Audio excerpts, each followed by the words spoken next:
आपण रोज सकाळी उठतो, भिंतीवरचं एक साधंसं बटन दाबतो आणि घरात एकदम उजेड पडतो. हे इतकं आपल्या अंगवळणी पडलंय की आपण त्याकडे कधी फारसं लक्षही देत नाही. पण खरं तर त्या एका छोट्याशा टक आवाजामागे एक अख्खं अदृश्य जग लपलेलं आहे. हो, अगदी बरोबर. त्या छोट्याशा क्लिक आणि प्लॅस्टिकच्या कव्हरमागे खरं तर आपलं आयुष्य वाचवणारं इंजिनिअरिंग दडलेलं आहे. जे आपल्याला अगदी साधं वाटतं ना, ते प्रत्यक्षात सुरक्षिततेसाठी आणि नियंत्रणासाठी डिझाईन केलेली एक खूप गुंतागुंतीची प्रणाली आहे. आणि आज आपण याच प्रणालीचा उलगडा करणार आहोत. चला, तर मग सगळ्यात आधी यातलं विज्ञान समजून घेऊया. विजेच्या प्रवाहातली पहिली आणि सगळ्यात महत्त्वाची पायरी म्हणजे नियंत्रण. आणि हे जे स्विचेस आहेत ना, ते या विद्युत प्रवाहाचे जणू काही द्वारपालच आहेत. एक गंमत माहितीये का, की या स्विचेसची क्षमतासुद्धा काळानुसार बदललीये. म्हणजे बघा, साधारण 1991 पूर्वी त्यांचे रेटिंग असायचं 250 व्होल्ट, 5 किंवा 15 अँपियर. पण आज तेच रेटिंग 240 व्होल्ट, 6, 16 किंवा अगदी 32 अँपियरपर्यंत पोचलंय. असं का झालं असेल? कारण सोपं आहे, आपल्या घरांची विजेची भूक वाढलीये. पूर्वी घरात दिवे आणि पंखे असायचे. आज एअर कंडिशनर, मायक्रोवेव्ह, गीझर काय नाहीये. त्यामुळे हा वाढलेला करंट सुरक्षितपणे वाहून नेण्यासाठी स्विचेसची क्षमता वाढवणं खूप गरजेचं होतं. ठीक आहे, आता थोडं मोठं चित्र बघूया. वीज आपल्या घरात नक्की येते कशी आणि ती या स्विचपर्यंत पोचण्याआधी तिची व्यवस्था कशी लावली जाते ते पाहू. हे चित्र बघा.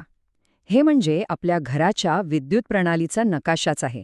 जणू काही आपल्या शरीरातल्या नसांचं जाळं. वीज घरात शिरल्यावर सर्वात आधी येते या मेन डिस्ट्रीब्युशन बोर्डमध्ये.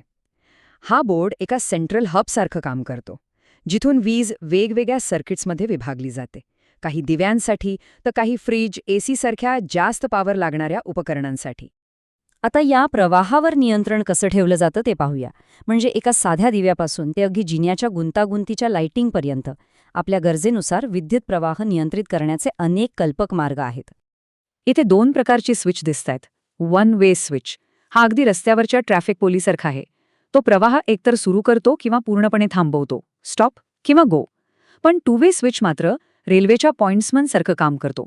तो प्रवाह थांबवत नाही, तर तो एका मार्गावरून दुसऱ्या मार्गावर वळवतो.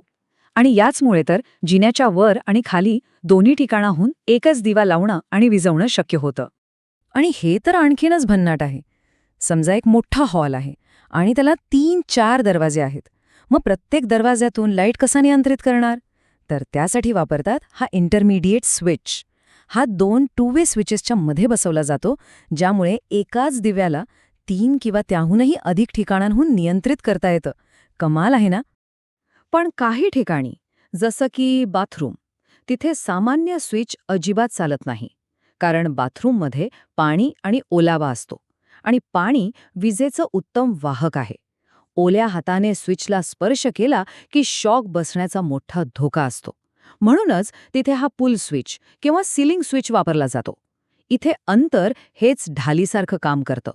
स्विच थेट छतावर असतो, पाण्याच्या फवाऱ्यापासून दूर, आणि त्याला चालवण्यासाठी एक इन्सुलेटेड दोरी वापरली जाते. एकदम सुरक्षित. बरं, आता आपण बोलूया आपल्या घराच्या अदृश्य रक्षकांबद्दल. ही अशी काही उपकरणं आहेत जी ओव्हरलोड किंवा शॉर्ट सर्किटसारख्या धोक्याच्या वेळी आपली उपकरणं, वायरिंग आणि सगळ्यात महत्त्वाचं म्हणजे आपले प्राण वाचवतात. आपल्यापैकी अनेकांनी हा पांढरा किटकॅट फ्यूज नक्कीच पाहिला असेल. हा खरं तर मुद्दामून बनवलेला एक कमकुवत दुवा आहे.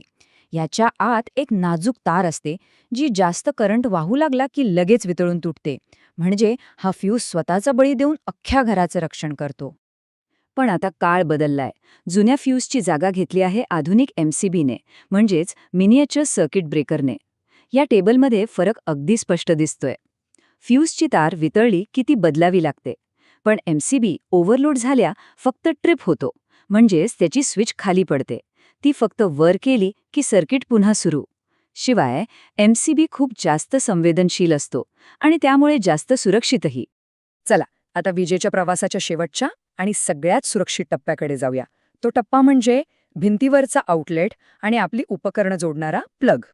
कधी विचार केलाय का की 3 पिन प्लगमधली जी वरची अर्थ पिन असते ती इतर 2 पिनांपेक्षा नेहमी लांब आणि जाड का असते? हा काही डिझाईनमधला योगायोग नाहीये. यामागे एक जबरदस्त सुरक्षा इंजिनिअरिंग आहे. याची मुख्य 3 कारणं आहेत. पहिलं म्हणजे तिची जाडी. ही जाड असल्यामुळे ती चुकूनही लाईव्ह किंवा न्यूट्रलच्या लहान छिद्रात बसतच नाही. याला म्हणतात मेकॅनिकल लॉकआउट. दुसरं तिची लांबी. ही लांब असल्यामुळे फर्स्ट इन लास्ट आउट या तत्वावर काम करते. म्हणजे प्लग लावताना ती सर्वात आधी जोडली जाते आणि काढताना सर्वात शेवटी निघते. आणि तिसरं, यामुळे होतं काय की उपकरणामध्ये वीज पोचण्याआधीच त्याला अर्थिंगचा एक सुरक्षित मार्ग मिळतो आणि शॉक लागण्याचा धोका पूर्णपणे टळतो. आणि ही सुरक्षा फक्त प्लगपुरतीच नाही आहे. अगदी साधे लॅम्प होल्डर सुद्धा क्षमतेनुसार डिझाईन केलेले असतात. यामागचं मुख्य कारण म्हणजे उष्णता. 200 वॉटपर्यंत साधे बॅटन किंवा पेंडंट होल्डर चालतात, पण जसजसा वॅटेज वाढतो तशी उष्णताही वाढते. 200 ते 300 वॉटसाठी लागतो एडिसन स्क्रू होल्डर, जो उष्णता चांगल्या प्रकारे बाहेर फेकतो. आणि 300 वॉटच्या वर जिथे प्रचंड उष्णता निर्माण होते तिथे तर पोर्सलिनचे बनलेले खास गोलियात एडिसन स्क्रू होल्डर वापरणं बंधनकारकच आहे. आता ह्या सगळ्या अदृश्य प्रणालीवर नियंत्रण ठेवतात काही अदृश्य नियम. भारतीय विद्युत नियम किंवा आई रूल्स ही एक अशी कायदेशीर चौकट आहे जी आपल्या घरातलं वायरिंग सुरक्षित असल्याची खात्री करते. ह्यातला नियम 32 खूप महत्वाचा आहे. तो सांगतो की स्विच नेहमी लाईव्ह म्हणजेच फेज वायरवरच लावला पाहिजे, न्यूट्रलवर कधीच नाही. हे समजायला सोपं आहे. पाण्याची पाईपलाईन डोळ्यासमोर आणा. धोका थांबवण्यासाठी तुम्ही नळ म्हणजेच जिथून पाणी येते लाईव्ह वायर तो बंद कराल की गटार न्यूट्रल वायर. जर गटार बंद केलं तर पाईपमध्ये दाब तसाच राहील, जो धोकादायक आहे. तसंच काहीसं इथे होतं. न्यूट्रलवर स्विच लावल्यास उपकरण बंद दिसेल, पण त्यात करंट तसाच राहील. या नियमांमध्ये प्रत्येक सर्किटवर किती लोड टाकावा याच्याही मर्यादा ठरवलेल्या आहेत. लाइटिंग सबसर्किटवर जास्तीत जास्त 10 पॉइंट्स किंवा 800 वॅटचा लोड असतो, तर पॉवर सबसर्किटवर जास्तीत जास्त 2 आउटलेट किंवा 3000 वॅटचा. हे आकडे काही उगाच ठरवलेले नाहीयेत. भिंतीच्या आतल्या तारांची उष्णता सहन करण्याची एक क्षमता असते. त्यापेक्षा जास्त लोड टाकला तर तारा वितळून आग लागण्याचा मोठा धोका असतो.